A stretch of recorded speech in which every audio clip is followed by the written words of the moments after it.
Hoy tengo una palabra que continúa un poquito la palabra de la semana pasada. ¿Sí? En cierta manera continúa un poquito, continúa el tema al menos de la semana pasada. El título de la palabra de este día es: las penas con pan son buenas. A ver, diga conmigo: las penas con pan son buenas. Las penas con pan son buenas. Este es un refrán, ¿no? Y una de las ideas que este refrán, las penas con pan son buenas, una de las ideas que este refrán alude es que las dificultades en las que a veces podemos estar envueltos se vuelven más llevaderas cuando tenemos comida en el estómago. ¿Sí? Este refrán dice así: podés tener dificultades, pero si tenés comida en el estómago, se vuelven más llevaderas, ¿no? ¿Y sabe por qué? Porque hay algo especial. Mire, yo sé que ya se va a hacer el mediodía y si usted no desayunó, le va a ser complicado esto que le voy a contar. Sobre todo si usted no desayunó. Pero ¿sabe que cuando uno come pan, ¿vieron el pan fresco? ¿A cuánto le gusta comer el pan calentito que uno lo compra en la panadería? Es dañino, David, qué cosa. ¿Sí? Es dañino. Pero por eso uno a veces pero cuando uno compra pan fresco, ¿vieron ese olorcito? Y de la factura calentita, ni se diga. Pero ¿sabía que usted cuando come pan, el organismo, nuestro organismo, libera unas hormonas que se llaman endorfinas? Por eso a veces es tan adictivo el pan, ¿sí? La culpa no es de uno que come pan, es del pan que es adictivo, ese pan malo, ¿verdad? Por eso a veces estamos como estamos. Pero el pan es rico. Para mí no hay nada más rico que un pan fresquito. Ahora, estas endorfinas nos dan una sensación de bienestar. Por eso, dígame si no es rico cuando usted sale del culto el domingo que está, ¿sí? Yo hay algo que me encanta. Y los domingos de Santa Cena ni le cuento. Pero los domingos, ¿sí? El domingo salimos del culto y a veces en el de Santa Cena Mariela nos tiene ahí, anda con la mano ahí, porque generalmente Miriam me regala el pan ese grandote, ¿vio? Que es tan rico ese pan, por Dios. Entonces cuando subimos al auto, todo el mundo anda manoteando a ver dónde está el pan para sacar un pedazo. No, lo vamos a comer en casa, dice Mariela, ¿no? Pero dígame si no es una sensación linda cuando estás con hambre y te comes un pedacito de pan. Qué rico, ¿no? Esa sensación de placer que da. ¿Sabe por qué? Porque hay algo que se llama endorfina y genera bienestar, ¿sí? Y este dicho se usa para indicar que si estamos provistos de alimento, es más llevadero afrontar las adversidades cuando uno tiene alimento. De hecho, hay un video que me encantó. Es muy cortito, así que si no sale el audio lo vamos a tener que pasar 10 veces hasta que el audio salga, porque este video está bien cortito, ¿sí? A ver, si ya lo tenemos. Este es Pedro Infante, a ver. Las penas con pan son buenas y con mantequilla han de ser sabrosísimas, ¿eh? Otra vez. Las penas con pan son buenas y con mantequilla han de ser sabrosísimas, ¿eh? No está bien hacer eso en un culto, ¿no? Pastor, no haga eso. A esta hora no, pastor. Mire, en ocasiones también se hace alusión a que el pan, aparte de la importancia que tiene por alimentarnos, se convierte en una metáfora de los recursos económicos, ¿no?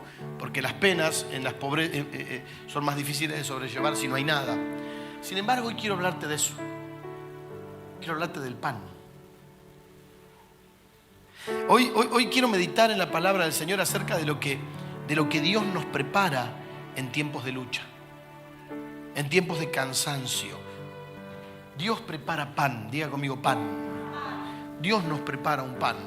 Y quiero hablarte de la actitud que tenemos que tomar como hijos de Dios en los tiempos de lucha. Por eso le decía que quiero continuar el mensaje de la semana pasada, que si usted no vino la semana pasada, lo vamos a colgar o lo vamos a subir, que se llama así: la vida te da limones. Y en cierta forma, como le decía, vamos a continuar. Y quiero comenzar con un versículo muy, muy conocido de la palabra. Yo le llamo a este punto la pista del salmista, ¿sí? La pista del salmista. todo el Salmo 23, antes de poner este versículo, le explico todo el Salmo 23. Yo explicaba esto en una serie que tuvimos, no me acuerdo si el año pasado o el anteaño pasado, que se llamó Vivencia, ¿no? Y todo el Salmo 23 es una bella ilustración de la relación de David con Dios y está expresado en términos pastoriles. ¿Por qué? Porque él era pastor de ovejas. Entonces, cuando David escribe el Salmo 23, él expresa lo bueno y su relación con Dios en términos de lo que él hacía, que era su profesión, que era ser un pastor. Y él podía ver en su profesión de él cuidando ovejas, él podía ver a Dios como su pastor, el que cuidaba todo el tiempo de él. Y nos dejó un bello salmo, el Salmo 23, ¿no? Y en este Salmo 23 encontramos, yo le llamo una perla. Hay ciertos principios que cuando los encuentro en la palabra yo le llamo una perla. Y encontramos una perla que nos muestra lo que Dios hace con nosotros. Salmo 23, versículo 5. Salmo 23, versículo 5. Dice: preparas un banquete para mí en presencia de mis enemigos. Me recibes como invitado tuyo, ungiendo con perfume mi cabeza. Mi copa rebosa de bendiciones. Diga conmigo: un banquete para mí en presencia de mis enemigos. Esta es la idea tremenda. Y yo le vuelvo a repetir, si David lo expresa en el Salmo 23 como parte de sus vivencias, quiere decir que hubo varios momentos en su vida donde cuando estaba angustiado, cuando estaba bajo presión, cuando estaba bajo ataque, de repente encontró pan. ¿Sí me explico? Y nos da la idea de que si nosotros estamos bajo ataque, seguramente hay pan. Cuando tu vida está bajo ataque, siempre hay pan. El Señor prepara pan, prepara ese banquete, ¿no? Dios pensando en nosotros. Me encanta esto, ¿no? No voy a profundizar mucho en el Salmo 23 hoy porque hay una historia que quiero contarte de un profeta, pero antes de eso, yo puedo ver en este versículo del Dios que está pensando en nosotros, está pensando en vos y está pensando en mí. Puedo ver que Dios se toma tiempo para preparar bendiciones, porque diga conmigo: preparas. ¿Sabe lo que significa que Él prepara? Cuando usted prepara algo, ¿qué se toma? Tiempo. Cuando usted va a preparar la comida, se toma tiempo para pelar las papas, se toma tiempo para salar, se toma tiempo para condimentar, para picar, ¿verdad? Y me encanta esto porque dice: preparas un banquete. O sea, mientras vos estás en una lucha o en presencia de tus enemigos, mientras vos estás en medio del cansancio, Dios no está quieto respecto a tu vida. Dios está preparando cosas para vos. ¿Sí me explico? Y yo pienso en el banquete y digo: cuando estoy en una lucha, Señor, ¿qué es lo que estás preparando para mí? Esa es una buena pregunta que usted se puede hacer. Cuando estás en un momento de aflicción, pregúntale: Señor, ¿qué estás preparándome? Porque estoy seguro que estás trabajando para mí. Estoy seguro que estás haciendo algo para bendecirme a mí. ¿Sí me explico? Dios no se queda quieto. Cuando vos estás en una lucha, Dios no está ahí mirando diciendo: a ver qué hace el pobre este infeliz, o esta pobre infeliz, a ver qué hacen con la lucha. No, Dios no es así. Mientras vos estás en la lucha, el Señor está trabajando. Está picando la cebolla, está preparando la harina, la levadura, está tirando la agüita. Y ahí está el Señor, amasando, mientras vos estás en la lucha. Él se toma tiempo para preparar bendiciones, porque Él busca tener comunión contigo. Y me gusta porque lo hace a pesar, diga conmigo, a pesar de nuestros enemigos. O sea, los hace ver, me encanta esto porque Él viene y te entrega ese pan, te entrega ese banquete y hace que todos tus enemigos vean que Él está a tu favor y que Él te ofrece algo, aun cuando ellos están operando. ¿Se me explico? Aun cuando ellos están buscando destruirte, aun cuando ellos están buscando hacerte algo, es como que el Señor los maniata, los pone ahí y dice: miren lo que le preparé a mi hijo a pesar de lo que ustedes quieren hacer. Miren lo que le preparé a mi hijo cuando la depresión quiere venir, cuando todos estos enemigos vienen sobre tu vida. El Señor saca el banquete, saca el pan y lo pone por delante y dice: mirá lo que preparé. Y los enemigos todos ahí enojados así, crujiendo los dientes de bronca, ven cómo vos disfrutás de lo que Dios te preparó aun cuando ellos estaban queriendo destruirte. Prepara un banquete. Y de esto quiero hablarte hoy. Es tiempo de prestar atención a lo que Dios hace. ¿Estás cansado? ¿Estás en un momento de pocas fuerzas? Este es el mejor momento para que prestes atención a lo que Dios hace. Porque Dios no ha dejado de trabajar. Mire, cuando el cansancio y el agotamiento llegan, quiero hablarte de eso. ¿Qué pasa cuando... Sí, porque saben que nosotros hablamos de las luchas, pero ¿cuánto les pasa que a veces te cansas de pelearla? ¿Verdad? Llega un momento donde se cansa de pelearla. Aún, y escucha esto, no solamente, porque voy a hablar, no solamente de aquellos que la pelean cuando las cosas van mal, pero aún cuando la peleas cuando las cosas van bien. Porque tal vez vos decís, hoy yo tengo todo bárbaro, el sueldo me alcanza, ando más o menos bien, algunos proyectos están saliendo. Pero ¿cuántos saben que nos cansamos en todo momento? Porque la vida es un correr constante. Y uno se cansa. Y el profeta Elías pasó por un tiempo así. Y ojo, que no era un mal tiempo, aunque había una amenaza sobre su vida, no era un mal tiempo. Mire, para que usted vea que no era un mal tiempo, voy a leer Primera de Reyes 18. No voy a leer ahora le voy a contar un poco algunas cosas, pero no voy a leer todo esto, si no nos vamos más. No quiero ser largo, hoy quiero terminar temprano, a ver si vamos a comprar el pan. Primera de Reyes 18, 36. Dice, cuando llegó la hora del acostumbrado sacrificio de la tarde, ahora le voy a contar el contexto de este versículo. Elías se dirigió hasta el altar, había un altar allí, dice la palabra, y oró. Elías se dirigió hasta el altar y oró. Versículo 38. Entonces, repentinamente, el 37 es toda la oración, usted lo puede leer en su casa.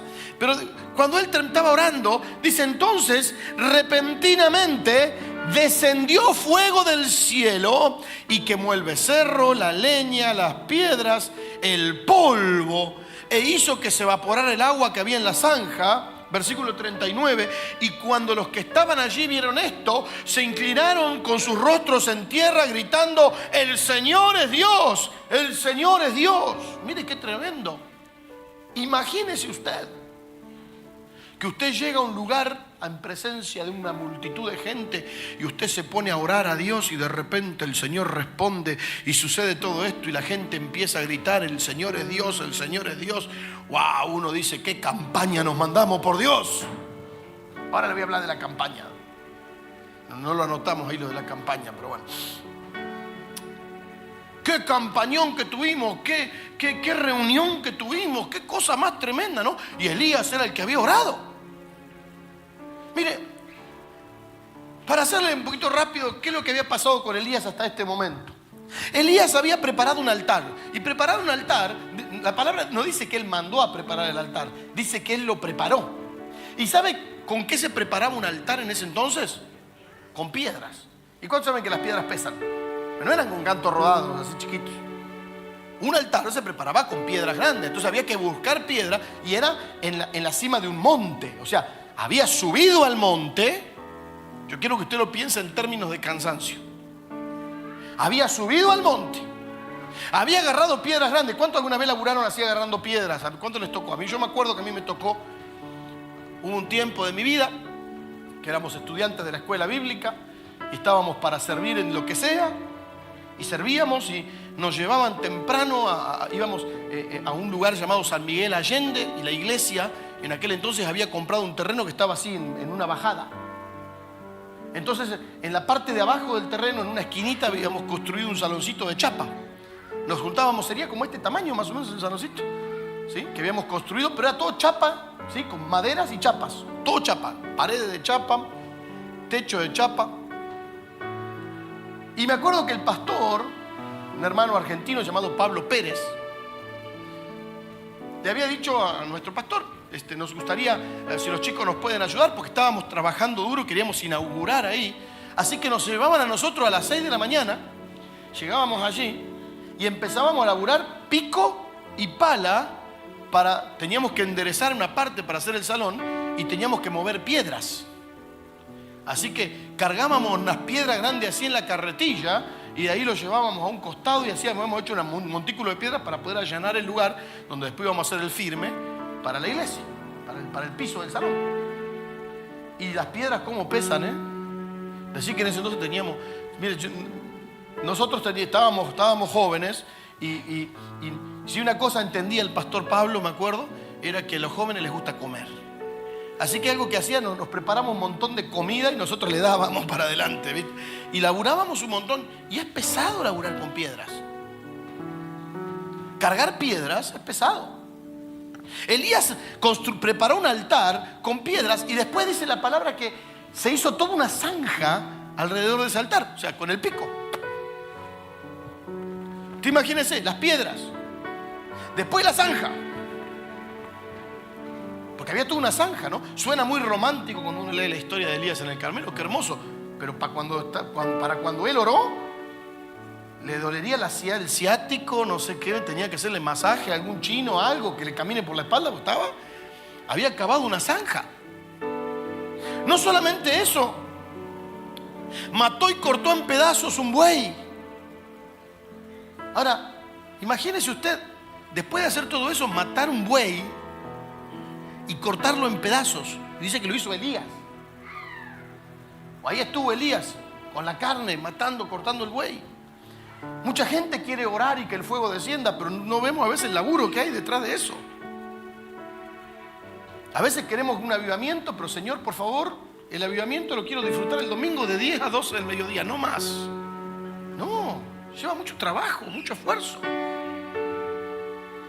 Hizo la zanja, mató y cortó el buey. Después de que desciende el fuego del cielo, le cuento para no leer todo, dice que mandó apresar a todos, porque él oró, y antes había habido 800 y tantos profetas que hablaban en contra de Dios, eran otros tiempos, y que habían aceptado el desafío, y que eran unos farsantes que tenían a toda la nación sumida en miseria.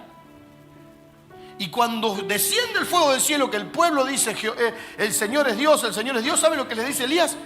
Agarren a todos los profetas, eran 860. Y los limpió uno por uno. 860. Y después de eso, terminando eso, dice que se subió a la cumbre del monte otra vez. Porque dice que los degolló en el arroyo. O sea, bajó al arroyo y después volvió a subir al monte. Y ahí dice que empezó a orar hasta que viniera la lluvia. Y ahí estaba, se subió al monte. Intercedió. ¿Cuántos saben que la oración intercesora te cansa? No sé si a usted le pasa, cuando uno se pone a orar intensamente, a interceder, usted no sabe la intensidad de la oración. A Jesús, cuando estaba orando, le salieron gotas de sangre. Así que la oración, dice que él estaba intercediendo en posición fetal. ¿Sí? Póngase usted en posición fetal, interceda. Y 7 veces mandó al criado. Así que se ve que le dio a la oración. Yo le dije que piense todo esto en términos del cansancio físico. ¿Cómo estaría Elías? No solo eso, que cuando iba a llover, ¿sí? Cuando iba a llover, dice que le avisó a Acab y le dijo, unce tu carro y prepara tu caballo porque una lluvia se oye. Y dice que él corrió más rápido, se ciñó las vestiduras y corrió más rápido que el carruaje con los caballos. Evidentemente Dios estaba con él, ¿eh? ¿Cómo hacía para hacer todo eso, digo yo? Y empezó a correr y dice que llegó antes que el rey Acab a otro lugar. Corrió un montón para llegar hasta allí. Imagínese, seguramente estaba exhausto. Y a veces, cuando te va mal, te cansas, pero cuando te va bien, porque le andaba yendo bien, también te cansas. De hecho, así fue como Dios obró en su vida. Voy a leer el capítulo 19, versículo 1 al 8, para que usted vea cómo estaba Elías. Dice así: el rey Acab le contó a Jezabel, esta era brava, la esposa era la que mandaba, todo lo que Elías había hecho incluso cómo Elías había matado a todos los profetas a espada. Así que Jezabel mandó un mensajero a Elías diciendo: te aseguro que mañana a esta hora te mataré tal como mataste a esos profetas. Si no tengo éxito, que me castiguen los dioses. ¡Wow! Encima de que estaba cansado, porque estaba cansado, ahora sí recibe una amenaza de muerte. Y dice el versículo 3, Elías se asustó tanto. Yo no entiendo por qué se asustó, pero bueno, así nos pasa. A pesar de tener grandes victorias, nos asustamos. Se asustó tanto al escuchar esto que escapó para salvar su vida. Hoy de este pasaje podría sacar un montón de cosas. Solo me quiero centrar en un principio, porque si no, no nos vamos más. Dice que se asustó y escapó para salvar su vida, llevando consigo a su siervo. Se fueron a Beerseba. Diga conmigo, se fueron a Beerseba, que está en Judá, y Elías dejó a su siervo allí. Entonces Elías caminó todo el día por el desierto, se sentó debajo de un arbusto y con ganas de morirse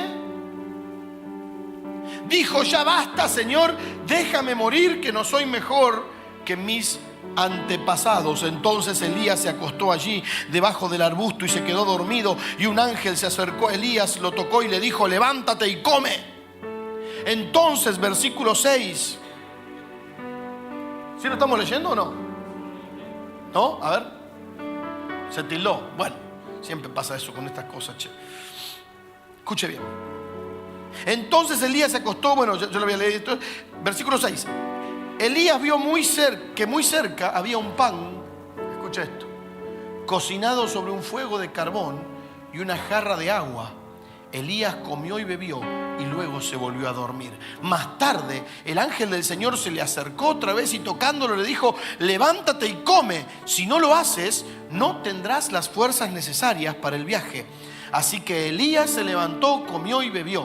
La comida le dio, dice aquí, suficientes fuerzas como para caminar 40 días y 40 noches hasta llegar a Horeb, el monte de Dios. Escuche bien. Yo sé que no fue muy buena la actitud o la reacción de Elías. Por eso vamos a hacer hincapié mejor en la obra de Dios. Elías no tuvo una buena actitud, porque mire, si vio a Dios obrar, descender fuego del cielo, vio que Dios estaba con él, cuando lo amenazaron dice que se asustó. Pero ¿cuántos de nosotros hemos tenido victorias, hemos visto a Dios obrar, pero cuando viene un problema terminamos como Elías? Pero bueno, no es mi punto hoy. Dice que realmente se asustó, se enojó. Dice que fue y se quedó dormido, tenía ganas de morirse. Y yo soy de los que piensan, dice que se acostó y se quedó dormido. Yo soy de los que piensan que cuando estás cansado, muchas veces necesitas parar la pelota, porque si no paras la pelota, terminás con reacciones como la de Elías. Podés venir muy frenético, pero yo sí soy de los que piensan que a veces cuando el cansancio es extremo y no paras la pelota, terminás reaccionando mal, terminás haciendo cosas que no tenés que hacer, diciendo cosas que no tenés que decir. De hecho, le dijo a Dios: yo no soy mejor que mis antepasados. ¿Y quién le dijo que él era mejor? No sé. ¿De dónde sacó eso? ¿De dónde sacó que él era mejor que sus antepasados? Pero bueno, empezó a hablar medio cosas que no tenía que hablar, y empezó a decir tonteras y bueno, le dijo: déjame morir, y qué sé yo cuántas cosas. Pero no es mi tema hoy. Mi tema es que llegó hasta ahí y se durmió. ¿Sabe por qué se durmió? Porque estaba muerto el tipo. Estaba cansado.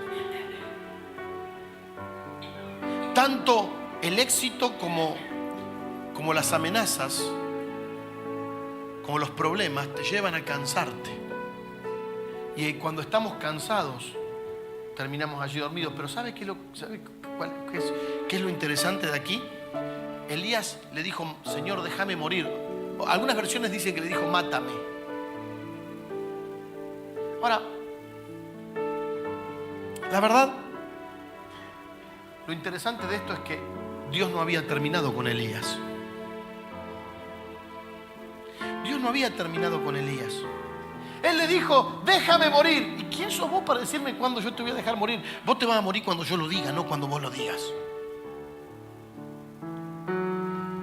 ¿Y quién te dijo que se terminó todo? Es que me quieren matar. ¿Y quién te dijo que se terminó todo? escuche bien. De Jezreel a Beerseba, o sea, él estaba en Jezreel cuando le dijeron cuando llegaron los mensajeros de Jezabel y le dijeron, te va a matar. Y dice que se fue a Beerseba, a donde dejó al criado. Bueno, yo vi en un mapa, Jezreel, Beerseba, ¿sabe cuántos kilómetros son? 210 kilómetros. Un poquito más y llegaba de acá a sur, caminando. 210 kilómetros. Y después dice que dejó al criado, hizo un día más de camino. ¿Sabe cuánto es un día de camino? 24 kilómetros. Quiere decir que más o menos caminó 9 días después de que lo amenazaron. Y llegó al arbusto ese. 9 días estuvo caminando, después de todo lo que hizo, que ya le dije. Y ahí se quedó dormido. Y sí, uno puede decir, se quedó dormido por el desánimo. Es cierto, sí, yo creo que en parte el desánimo jugó. Pero quiere que le diga la verdad, ¿cómo no se va a dormir si el tipo estaba fusilado, diríamos acá? Estaba destruido, estaba cansado. Se durmió. Y en esos momentos cuando nuestras fuerzas ya no llegan, cuando sentimos que entre el desánimo y la falta de fuerzas ya estamos más para la tumba que para otra cosa.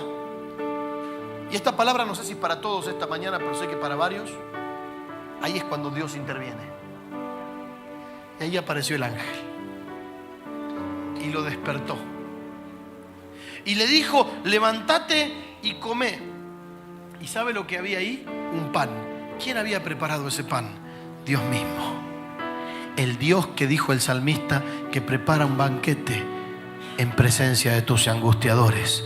Cuando el cansancio está allí, cuando los angustiadores están allí, cuando sentís que no das más, es Dios que estaba preparándole un pan. Mientras Elías estaba destruido y se quedó dormido, Dios estaba amasando un pan y dice que le puso allí un pan. Yo le llamo, ese era un pan del cielo. ¿Y sabías que cuando estamos cansados, Dios nos prepara un pan del cielo? Sí estaba penado. Dios le trajo el pan del cielo. ¿Y sabe qué dice? ¿Sí, ya tenemos los versículos? ¿Sí? Pon el versículo 8. Sí, yo podría hoy hablarle de por qué se comió y se volvió a dormir y después tuvo que volver a comer, que no fue suficiente. Ya es tema de otro mensaje. Solo quiero decirte esto. Dice, así que Elías se levantó, comió y bebió. Y la comida, diga conmigo, la comida. ¿Quién había preparado la comida? La comida le dio suficientes fuerzas como para caminar 40 días y 40 noches hasta llegar a Horeb, el monte de Dios. ¿Sabe lo que le había dicho Dios antes? Levántate y come, si no lo haces no tendrás la fuerza necesaria para el viaje. La versión Reina Valera dice, largo camino te resta. ¿Y sabes por qué Dios preparó un pan? Porque no era el tiempo de morirse, era el tiempo de seguir haciendo. ¿Y sabes cuándo Dios prepara el pan? Cuando todavía Él no ha terminado su obra, ni en tu vida, ni a través de tu vida. Cuando Dios todavía no terminó la obra, ni en ti, ni a través de ti. Entonces, ¿sabes qué es lo que hace Dios? Prepara pan. Y ese pan que Dios prepara es el que te va a llevar hasta lo nuevo que Dios tiene, hasta tu próximo nivel, hasta aquello que Dios tiene para tu vida. Así que quiero decirte este día que hay un pan del cielo que Dios prepara para nosotros, porque nuestra vida no ha terminado. Y dice, la comida, versículo 8, dice que la comida le dio suficientes fuerzas. ¿Sabes qué? Acá quiero hacer un punto, ya vamos a terminar. Quiero hacer un punto aquí. No necesitas un montón de cosas, necesitas comer el pan que Dios prepara. No, es que si yo estuviera más aliviado de acá, si no tuviera tanta presión por este lado, si todo me saliera bien, si tuviera un mejor sueldo, si trabajaría menos horas, si alguien me haría este favor, si tuviera alguien que hiciera esto por mí, lo otro, aquello. Y a veces estamos esperando un montón de cosas para caminar. ¿Sabés que no necesitas ese montón de cosas para caminar? ¿Sabés lo que necesitas para caminar? Levantarte y comer el pan que Dios ya te preparó. Porque el pan que Dios te prepara es todo lo que necesitas para seguir adelante. Lo que Dios hace en tu vida, aquello que Dios prepara, que viene del cielo para ti, que no lo preparó ningún hombre, pero lo preparó Dios mismo para ti. Cuando comes eso, no necesitas otra cosa. Esa comida te da la fuerza para caminar. A veces los cristianos estamos buscando un montón de muletillas en donde apoyarnos, un montón de muletas donde apoyarnos, a ver qué es lo que me va a ayudar. Y hoy quiero decirte que todo lo que necesitas es comer aquello que Dios preparó en el cielo para ti. Necesitas comer aquello que Dios te da. Aún en los momentos de angustia, eso que Dios prepara es suficiente para ti. Así que no necesitas un montón de cosas. Necesitas una sola cosa. Señor, ¿dónde está el pan que preparaste? Porque voy a comerlo. Levántate y come, porque ya hay un pan para vos. Ahora, voy a avanzar un minutito más. ¿Cuál es el pan que quita tus penas? Quiero hablarte unos minutitos del pan. Sabemos que Dios lo prepara. ¿Cuándo? Cuando no das más. Y sabemos que Dios te lo pone y te va a dar la fuerza para caminar hasta tu próxima etapa. Pero, ¿cuál es el pan? Bueno, ese pan del cielo para nosotros hoy, en esta etapa de la gracia,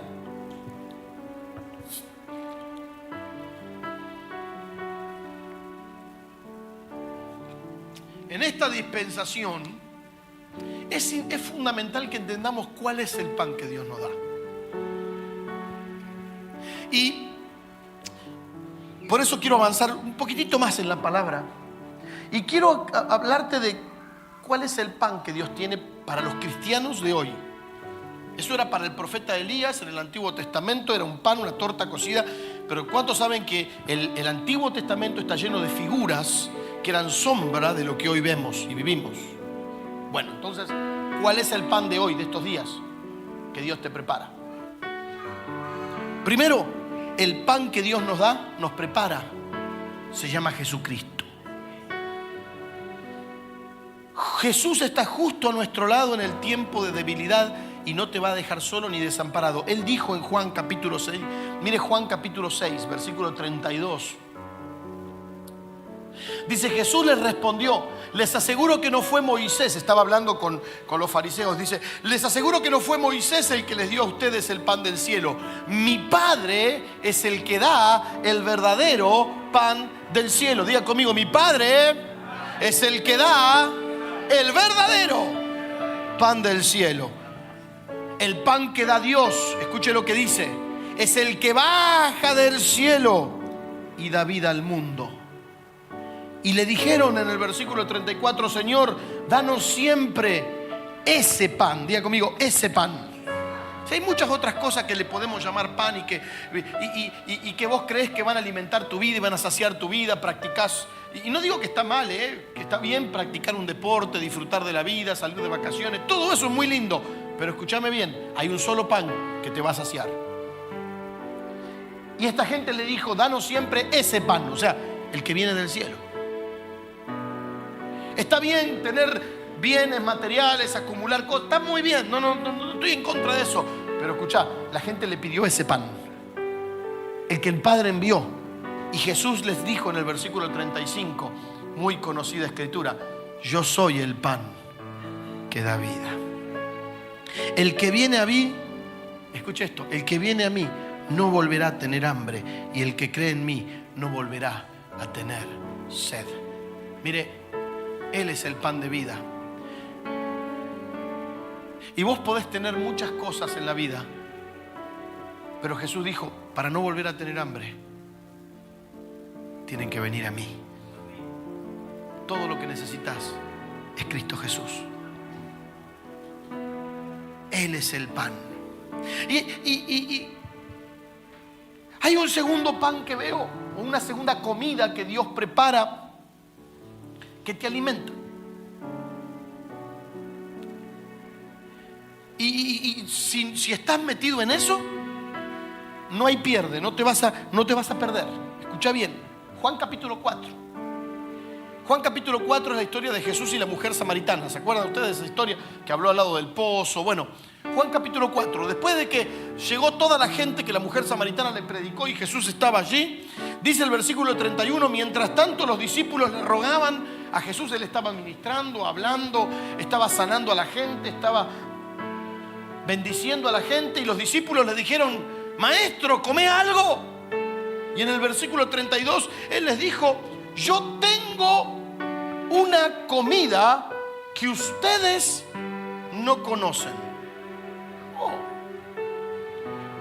Él dijo: yo tengo una comida. Y en el versículo 33 dice que los discípulos comenzaron a preguntarse unos a otros: ¿será que le habrán traído algo de comer? Versículo 34. Sí, esto estaban hablando en un nivel y Jesús estaba hablando en otro nivel. Entonces Jesús les dijo: mi comida es ¿qué? Hacer la voluntad del que me envió y terminar su trabajo. ¿Querés vivir alimentado? Métete a hacer lo que Dios quiere que hagas. ¿Sabes por qué mucha gente puede tener un montón de cosas y siempre está vacío adentro y siente que no encuentran su lugar y que no encuentran lo suyo? Porque no están haciendo lo que Dios les pide que hagan. Porque cuando vos haces lo que Dios te manda hacer, entonces ahí es donde vas a tener el verdadero pan. ¿Sabes lo que te alimenta? Hacer la voluntad de Dios. El pan que encuentro para la iglesia, para los hijos de Dios, en la dispensación de la gracia, se llama Jesucristo. Necesitas creer en Él, tener comunión con Él, y necesitas hacer la voluntad de Dios para tu vida. Podrán venir un montón de momentos de cansancio, un montón de aflicciones a tu vida, pero si yo tengo a Cristo y yo hago su voluntad, entonces en mi vida no va a faltar la fuerza ni los recursos para seguir caminando hasta que Dios me diga: vení conmigo. ¿Sí me explico? Ese es el pan. Vamos a terminar y vamos a concluir hoy. ¿Estás cansado? ¿Cansada? ¿Apenado o apenada? ¿Te sentís derrotado? Mira, Elías, que había degollado había hecho bajar fuego del cielo, y ante una amenaza dijo: mátame. ¿Sentís cansancio? Porque a veces hay cansancio físico y otras veces hay cansancio del alma. Podés dormir un montón, pero estás cansado igual. ¿Por qué? Porque tu alma está cansada. No te des por vencido. Dios sigue siendo fiel. Dios sigue siendo fiel. Y siempre prepara un pan. Cada vez que venís a la iglesia, a un culto, hay un pan que Dios prepara para vos. Por eso yo siempre digo que lo importante que es congregarse. Yo no entiendo cómo hay gente que se congrega una vez cada 3 meses. No entiendo cómo puede. Ahí tenés un pan que tiene que ver con Cristo. Cada vez que vas a leer la palabra, ahí tenés un pan. Cada vez que estás cansado, ahí hay un pan. ¿Qué es lo que tenés que hacer? Levántate y comelo. Isaías 40. Mire cómo Dios es fiel. Dice: oh Jacob, ¿cómo puedes decir que el Señor no ve tus dificultades? Oh Israel, ¿cómo puedes decir que Dios no toma en cuenta tus derechos? ¿Acaso nunca han oído? ¿Nunca lo han entendido? El Señor es el Dios eterno, el creador del cielo y de la tierra. Él nunca se debilita ni se cansa. Nadie puede medir la profundidad de su entendimiento. Versículo 29. Él da esfuerzo al cansado y multiplica las fuerzas. ¿A quién? Voy a decir: ya no tengo más fuerza. Perfecto, no hay ningún problema. Dios no necesita que tengas una pizca de fuerza. Lo único que necesita Dios es que te levantes y comas, porque Él te da las fuerzas. Los muchachos se fatigan y se cansan. Los jóvenes flaquean y caen. Diga conmigo: se fatigan, se cansan, flaquean, caen. Los muchachos, o sea, los que más fuerza, hasta los más fuertes. ¿Quiénes son los más fuertes? Los jóvenes. Hasta los más fuertes se cansan. Mas los que esperan en Jehová tendrán ¿qué? Diga conmigo, nuevas fuerzas. Levantarán alas como las águilas, correrán como Elías que andaba corriendo y no se cansarán, caminarán 40 días con un pan y no se fatigarán. Mire, la gracia de Dios te habilita como lo hizo con Elías para seguir adelante. Quiero decirte en este día, la palabra de Dios para ti este día es que hay un pan que Dios preparó para ti. Hay una puerta abierta en el cielo con pan disponible para nosotros. ¿Sabes por qué Dios prepara pan para vos? Porque Dios sabe que con pan, las penas con pan son buenas. No importa lo que pases en este mundo, mientras tengas el pan, siempre vas a caminar y vas a tener victoria.